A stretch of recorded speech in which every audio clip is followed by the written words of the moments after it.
Friends, आप सभी कैसे हो। शायद आप बड़े मज़े में होंगे। आपका सीटेट क्लास में बहुत बहुत स्वागत है। मेरा आज का topic VVI question of Hindi for CTET examination 2022-23 है। आज हम लोग अधिगम और अर्जन चैप्टर के काफ़ी महत्वपूर्ण सब सवाल का हल करेंगे और समझेंगे इसको पूरी तरह से। आइए आज हम लोग अपने पहले क्वेश्चन पर आते हैं। देखिए हमारा पहला क्वेश्चन क्या है। सीखना, जिसको हम लोग लर्निंग कहते हैं, किसी स्थिति के प्रति डैश डैश को दर्शाता है। अभिक्रिया को, सक्रिय प्रतिक्रिया को, प्रक्रिया को, इनमें से कोई नहीं। बताइए गाइज, आपका कौन सा आंसर राइट जाएगा, बताइए। तो आपका राइट जाएगा ये, देखिए ये सक्रिय प्रतिक्रिया। क्यों? क्योंकि सीखना जो होता है ना, लर्निंग जो होता है, किसी भी स्थिति के प्रति सक्रिय प्रतिक्रिया को दिखाता है। अगर आप लर्निंग में सक्रिय नहीं रहिएगा, अगर आप लर्निंग में एक्टिव नहीं रहिएगा, तो आप सही से अधिगम नहीं कर पाइएगा। तो सीखना किसी भी स्थिति के लिए सक्रिय प्रतिक्रिया को दर्शाता है। जैसे कि मान लो टीचर क्लास में कुछ सिखा रहा है, बता रहा है, पढ़ा रहा है, और बच्चा उसको नज़रअंदाज कर रहा है। उसको जैसे टीचर क्लास में पढ़ा रहा है, बच्चा क्या कर रहा है, दूसरे तरफ देख रहा है या बातें कर रहा है, तो वो देखो सही से अधिगम नहीं कर पाता है। तो इसमें बच्चा को एक्टिव होना पड़ता है, सक्रिय होना पड़ता है। अगर बच्चा निष्क्रिय हो जाएगा तो वो क्या कर पाएगा, लर्निंग नहीं कर पाएगा। तो यहाँ क्या है, सीखना किसी स्थिति के प्रति डैश को दर्शाता है, तो ये सक्रिय एक्टिव प्रतिक्रिया को यानी एक्टिव रिएक्शन को दिखाता है। तो आप समझ गए, सीखना किसी स्थिति के प्रति किसको दिखाएगा, सक्रिय को। सिर्फ अभिक्रिया को नहीं दिखाएगा, सिर्फ प्रक्रिया को नहीं दिखाएगा, ये सक्रिय प्रतिक्रिया को दिखाएगा। इसमें एक्टिव होना पड़ेगा। ठीक है, आप समझ गए। तो आंसर आपका 2 राइट जाएगा।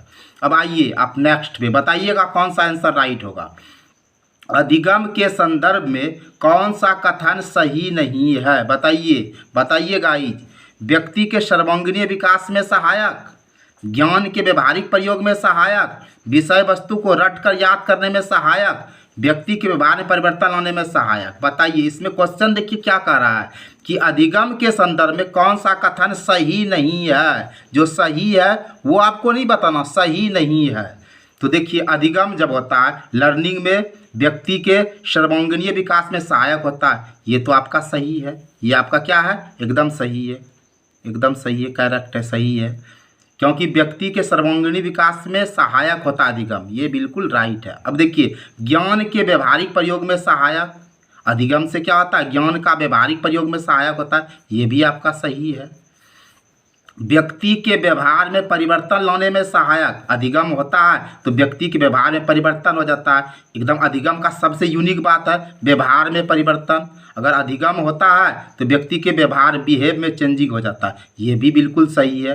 अब आप 3 नंबर को देखिए, विषय वस्तु को रट कर याद करने में सहायक, ये बिल्कुल गलत है, ये बिल्कुल गलत है। 3 नंबर का गलत है, और हमें सही नहीं गलत लिखना है। कहता है ना सही नहीं, सही नहीं मतलब गलत। तो आपका 3 नंबर राइट जाएगा कि विषय वस्तु को रट कर याद करने में सहायक। जब आप रट कर शब्द, जब आप रटने की बात आता है, जब आपको रट्टुआ बात आता है कि आपको कोई चीज़ रटना है तोता वाला, तो ये अधिगम का बुरा बात है, निगेटिव बात है। तो आप समझिए एक बार फिर से, अधिगम के संदर्भ में कौन सा कथन सही नहीं है, ये सही नहीं है कि विषय वस्तु को रट कर याद करना। क्योंकि रट कर आप किसी भी चीज़ को याद तो कर लोगे, लेकिन आप उसका सही से अधिगम नहीं किया। जैसे हम आपको एक छोटा सा स्टोरी सुनाते हैं कि एक तोता था और उसका मालिक उसको रोज़ सिखाता था कि शिकारी आएगा, दाना डालेगा, लोभ से फंसना नहीं। तोता को तो याद हो गया था,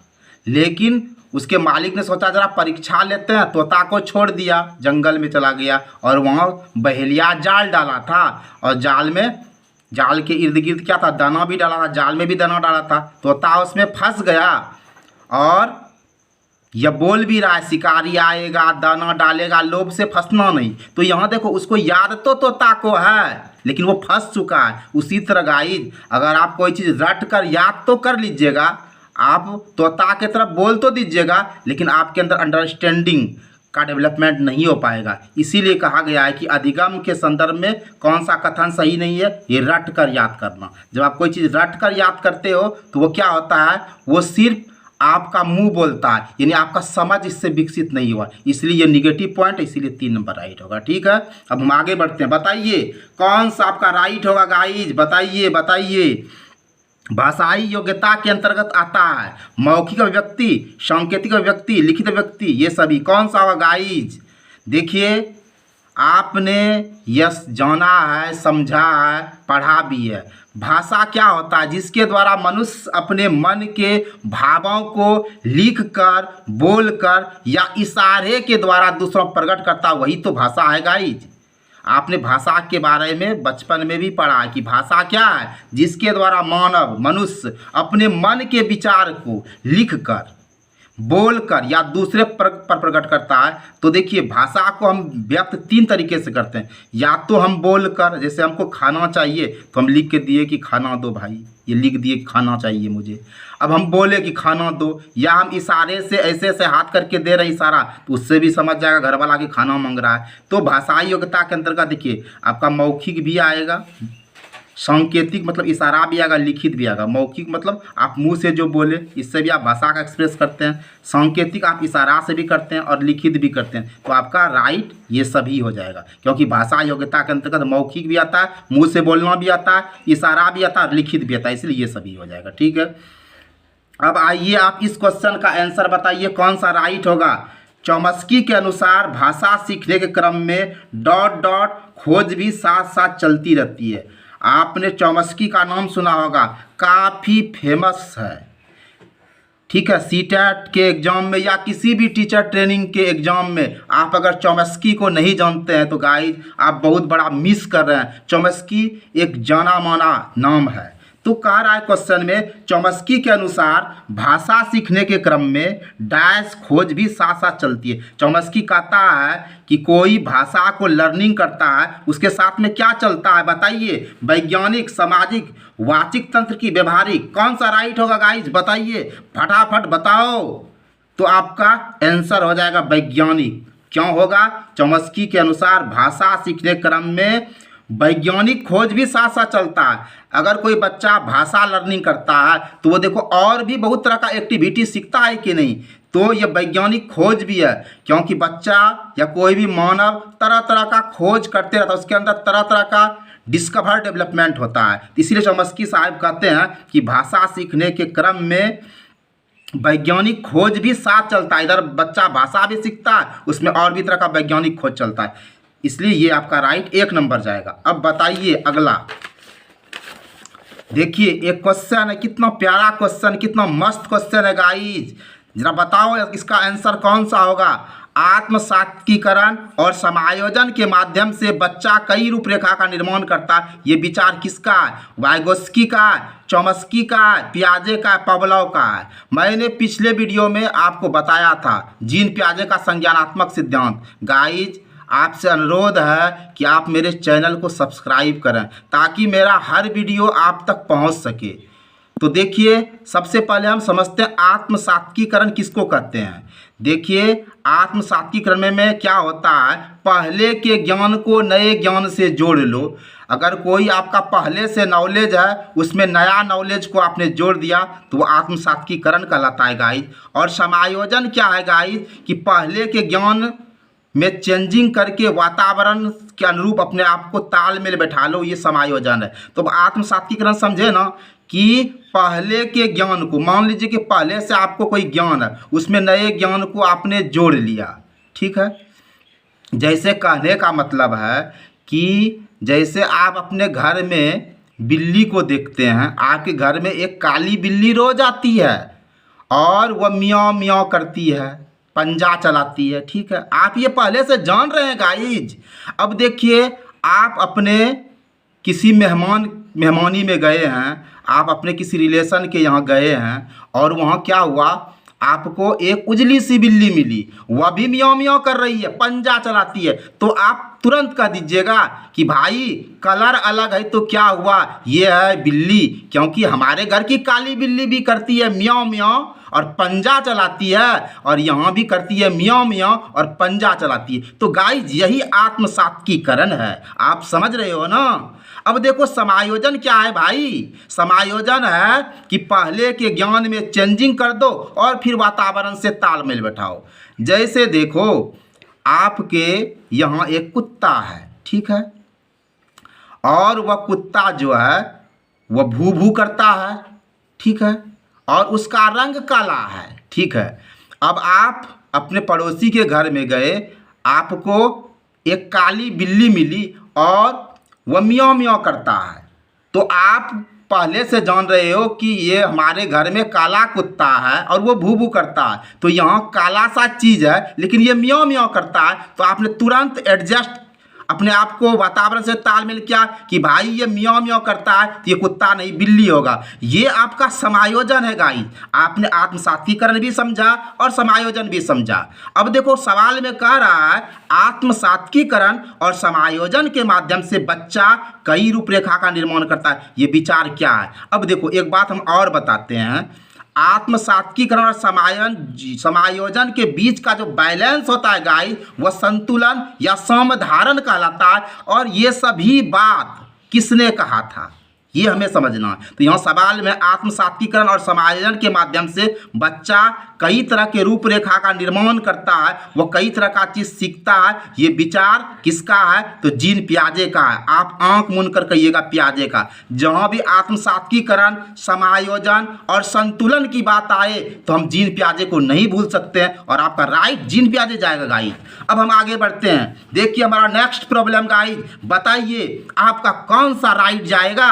बाल्यावस्था में किसी वस्तु तक पहुंचने, उसे पहचानने, बिना किसी सहारे के खड़े होने आदि में किस प्रकार का ये अधिगम कहलाएगा। बोलिए संज्ञानात्मक, क्रियात्मक, विचारात्मक, वाचिक, बताओ भाई कौन होगा। तो आपका आंसर राइट जाएगा क्रियात्मक।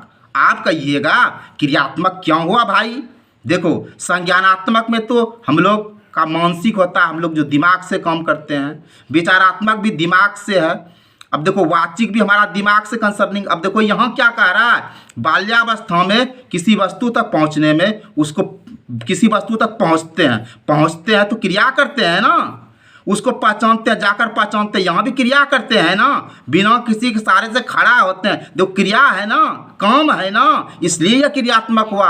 आप समझ रहे हैं ना। तो एक बार फिर से समझ लीजिए हिला के, बाल्यावस्था में किसी वस्तु तक पहुँचने, वस्तु तक पहुँच रहे हो भाई, आपने कार्य करा, उसे पहचान रहे हो, कार्य किया, बिना किसी सहारे से खड़ा हो रहे हो, कार्य किया। ये सब किस तरह का अधिगम है भाई, ये क्रियात्मक अधिगम है। आप कर रहे हो और फिर सीख रहे हो, यानी करके सीखना है ना। आप समझ गए। अब बताइए गाइस आपका कौन सा राइट जाएगा, बताइए। विचारात्मक अधिगम के अंतर्गत क्रियात्मक कौशल को अर्जित करते हैं, चित्रों, शब्दों इत्यादि के माध्यम से सीखते हैं, विभिन्न परिस्थितियों के साथ सामंजस्य स्थापित करना सीखते हैं, बौद्धिक क्षमताओं का प्रयोग करते हैं। बताइए कौन सा राइट जाएगा, बताइए। तो आपका राइट जाएगा ये 4 नंबर, बौद्धिक क्षमताओं का प्रयोग करते हैं। क्यों होगा, देखो यहाँ क्या कहता है, विचारात्मक अधिगम, यानी विचार करते हैं, तो इसमें क्रियात्मक तो होगा ही नहीं, खत्म। अब देखो चित्र, शब्द आदि के माध्यम चित्र बनाते हैं, तो यहाँ क्रिया करते हैं ना, आप चित्र बनाइएगा तो क्रिया करना पड़ेगा, ये भी नहीं होगा। विभिन्न परिस्थिति के साथ सामंजस्य स्थापित करके सीखते हो, तो इसमें भी देखो सामंजस्य, इसमें भी क्रिया कर रहे हो, ये भी नहीं होगा। अब देखिए बौद्धिक क्षमता का प्रयोग करते हैं, जब आप बौद्धिक शब्द, जब आप बुद्धि लगाते हैं तो यहाँ विचार करते, यहाँ विचारात्मक है, क्योंकि बौद्धिक क्षमता आपका कॉग्निटिव से हो गया, इसलिए विचारात्मक अधिगम के अंतर्गत बौद्धिक क्षमता का प्रयोग आएगा।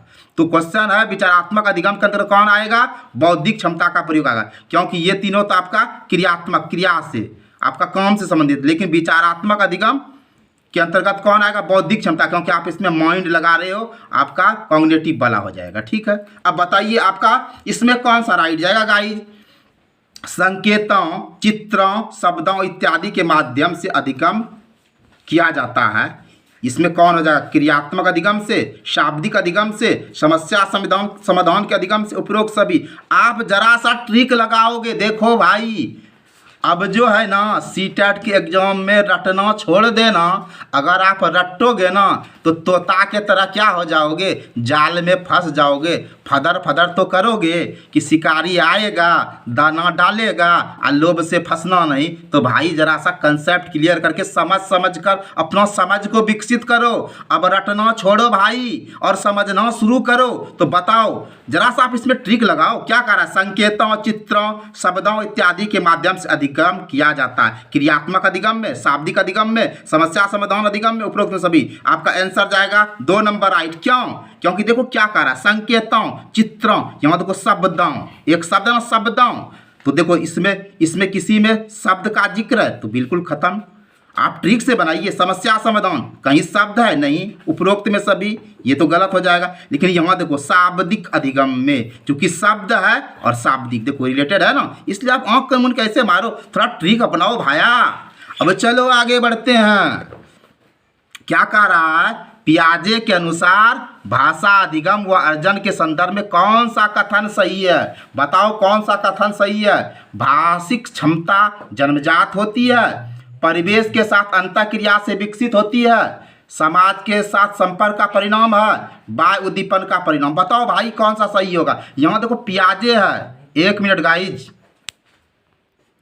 अब देखो गाइस इसमें कौन सा होगा, पियाजे के अनुसार भाषा अधिगम व अर्जन के संदर्भ में कौन सा कथन सही है, आपको ये बताना है। बताओ कि भाषिक क्षमता जन्मजात होती है, परिवेश के साथ अंतःक्रिया से विकसित होती है, समाज के साथ संपर्क का परिणाम है, बाह्य उद्दीपन का परिणाम। बताओ कौन सा सही होगा?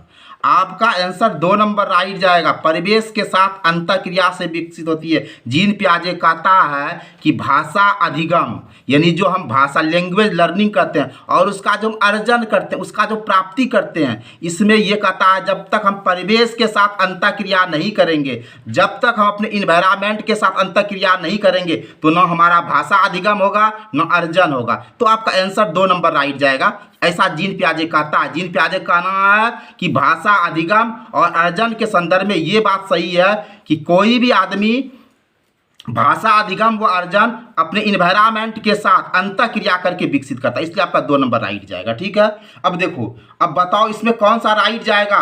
पावलोव के प्रयोग में कौन सा कारक सबसे महत्वपूर्ण? उद्दीपन, आंकड़ा, अवधारणा, संकल्पना। बताओ कौन सा होगा? तो देखो आपका आंसर जाएगा 1 नंबर राइट, उद्दीपन। अब देखो, अब आप इसको इस तरह समझो, पावलोव का आपने नाम सुना होगा और इसका शास्त्रीय अनुबंधन सिद्धांत काफ़ी फेमस है गाइस। और पावलोव ने एक कुत्ते पर, एक डॉगी पर अपना एक्सपेरिमेंट किया। पावलोव ने क्या किया, एक भूखा कुत्ता को रखा, उसको 2-4 दिन से खाना पीना नहीं दिया, भूखा रखा और उसको कुत्ते को टेबल से बांध दिया। समझना गाइस, ठीक है। और फिर घंटी बजाई और भोजन लाया। ठीक है, फिर उसने क्या किया, फिर ये प्रक्रिया दोहराई, घंटी बजाया भोजन लाया। तो घंटी बजाया और भोजन लाता था तो कुत्ते के मुंह से लार टपकता था। जब पहली बार पावलोव ने घंटी बजाई और भोजन लाया तो भोजन देकर कुत्ता के मुंह से लार टपक गया। फिर दूसरे बार भी भोजन दिया नहीं, पावलोव ने भोजन दिया नहीं कुत्ते को। फिर पावलोव ने घंटी बजाई, भोजन लाया, भोजन देकर कुत्ते के मुंह से लार टपका। ये क्रिया पावलोव ने कई बार दोहराई। घंटी बजाता था और भोजन जब देखता था कुत्ता के मुंह से लार टपक जाता था। अब यहाँ ध्यान देना, एक बार क्या किया पावलोव ने, घंटी बजाई और भोजन लाया ही नहीं भाऊ, तो क्या हुआ, फिर भी कुत्ते के मुंह से लार टपक गया। यही उद्दीपन है, यही स्टिमुलेटिंग है। समझ रहे हो ना? तो पावलोव के प्रयोग में कौन सा कारक सबसे महत्वपूर्ण है? उद्दीपन, जो हमें प्रेरित कर देता है, उस चीज के लिए हमें प्रेरित कर देता है। तो यहाँ कुत्ते के साथ आपका आंसर ये राइट जाएगा। अब देखो भाई, बताओ इसमें कौन सा राइट होगा? बच्चों में भाषा का विकास नहीं होता है, इसमें नहीं वाला खोजना है, हाँ वाला नहीं खोजना है। तो कक्षा कक्ष से, समाज से, पाठ्य पुस्तक से, इनमें से कोई नहीं। बताओ कौन सा राइट होगा? तो आपका हो जाएगा इसमें राइट, इनमें से कोई नहीं। क्यों? आप कहोगे क्यों? तो मैं बता रहा हूं क्यों का जवाब, कि बच्चे में भाषा का विकास नहीं होता। कक्षा कक्ष से तो भाषा का विकास होता है। ये तो आपका पॉजिटिव है। समाज से भी भाषा का विकास होता है, ये पॉजिटिव है। पाठ्य पुस्तक से भी भाषा का विकास होता है, ये पॉजिटिव है। और ये हमें पॉजिटिव नहीं निगेटिव कहता है। बताइए, सब पॉजिटिव है, निगेटिव कहीं दिख रहा है भाऊ? आपका जो बड़ा बड़ा प्याज जैसा आँख है कहीं दिख रहा है? सब तो पॉजिटिव है ना, निगेटिव कहीं है? इसलिए इनमें से कोई नहीं होगा। तो चलिए हम आगे बढ़ते हैं। भाषा डैश डैश के साथ डैश डैश का परिणाम है। बताओ भाऊ कौन सा होगा? समाज सामंजस्य, विद्यालय संपर्क, समाज संपर्क, परिवेश सामंजस्य। बताओ आपका कौन सा राइट जाएगा? तो आप कहिएगा आपका राइट 3 नंबर जाएगा, समाज और संपर्क। क्यों? समझिए, भाषा समाज के साथ, यहाँ आपका समाज सोसाइटी हो जाएगा, समाज और संपर्क। देखिए, भाषा समाज के साथ संपर्क का ही परिणाम है। हम भाषा का डेवलपमेंट करते हैं, हम भाषा सीखते हैं। पहले तो हम लोग अपने फैमिली में सीखते हैं बहुत तरह का, फिर हम लोग समाज में जाते हैं। तो भाषा समाज के साथ संपर्क का परिणाम है। अगर आप जंगल में रहोगे तो आप भाषा नहीं सीख पाओगे। जैसे देखो, अरस्तु ने भी कहा है कि man is a social animal, मनुष्य एक सामाजिक प्राणी है गाइस। मनुष्य समाज के बिना नहीं रहता। और उसने अपने प्रयोग करने के लिए अरस्तु ने क्या किया? एक अन्ना नाम की लड़की थी, उसको 11 साल तक एक कमरे में अकेले रखा। अब क्या बताऊं भाऊ, 11 साल तक वो लड़की कुछ भी बोलना नहीं सीखा। अब बताओ भाऊ, 11 साल में क्या क्या नहीं आदमी करता, कितना कितना बोलता, भाषण देता। 11 साल में तो आज के टाइम में बड़का बड़का नेता बन जाता है भाऊ। और 11 साल की अन्ना एकदम कुछ भी नहीं। क्यों? क्योंकि वह समाज के संपर्क में नहीं आया। हम सब कुछ जो सीखते हैं, ये भाषा, बोलना, चलना, उठना, बैठना, ये हम अपने समाज में सीखते हैं, अपने परिवार में सीखते हैं। तो यहाँ क्या है? भाषा समाज के साथ संपर्क का परिणाम है। आपका 3 नंबर राइट जाएगा। अब देखिए आज का अंतिम सवाल, आप बताओ भाऊ अंतिम में कौन सा सही होगा? बच्चे स्वयं का सामाजिक रूप से रचित भाषा तंत्र विकसित कर लेता है, स्वयं सामाजिक रूप से रचित भाषा तंत्र का विकसित नहीं कर पाता है, विकसित भाषिक व्यवस्था के साथ विद्यालय नहीं जाता है। आपको बताना है इसमें। तो देखो, बच्चा के बारे में आपका ये 1 नंबर राइट जाएगा कि बच्चे स्वयं सामाजिक रूप से रचित भाषा तंत्र का विकसित करता है। बच्चा स्वयं जो है वो सामाजिक रूप से रचित भाषा तंत्र का विकसित करता है। बच्चे में एक एलईडी होता है, वो अपने भाषा को स्वयं अर्जित करता है। अब देखिए, यहाँ स्वयं का सामाजिक रूप से रचित भाषा तंत्र का विकसित नहीं करता, ये तो निगेटिव है, ये आपका नहीं होगा। विकसित भाषिक व्यवस्था के साथ विद्यालय नहीं जाता है, विकसित भाषिक व्यवस्था के साथ विद्यालय, ये भी गलत है, ये भी निगेटिव है, ये भी नहीं होगा। तो आपका सही ये हो जाएगा, एक चिल्ड्रन जो होता है, एक बच्चा जो होता है, स्वयं का सामाजिक रूप से रचित भाषा तंत्र का विकसित कर लेता है। आपका आंसर राइट ये जाएगा। तो आई होप गाइज आपको आज का वीडियो बड़े मज़े से समझ में आया होगा। अगर आपको आज का वीडियो समझ में आया होगा ना, तो आप बिना कहे ही अपनी उंगली को कष्ट दीजिएगा और लाइक कीजिएगा गाइज। हम लोग एक वीडियो को बनाने में काफ़ी मेहनत करते हैं गाइज। और गाइज आपसे एक अनुरोध है, अगर आप मेरे चैनल को सब्सक्राइब नहीं किए होंगे तो फटाफट आप मेरे चैनल को सब्सक्राइब करेंगे, ताकि हमारे हर वीडियो का नोटिफिकेशन आप तक आ सके। और गाइज आपसे एक अनुरोध है कि आप मेरे वीडियो को खूब शेयर कीजिएगा, ताकि यह हर बच्चे तक पहुंच सके। और हम आपको विश्वास दिलाते हैं कि इस बार आपका सीटेट एग्ज़ाम अवश्य ही क्रैक होगा। आप सीटेट एग्ज़ाम में ज़रूर 140 प्लस लाइएगा, ये हमारा विश्वास है। अगर आपका साथ रहा तो यह लक्ष्य की अवश्य प्राप्ति होगी। जय हिंद, जय भारत।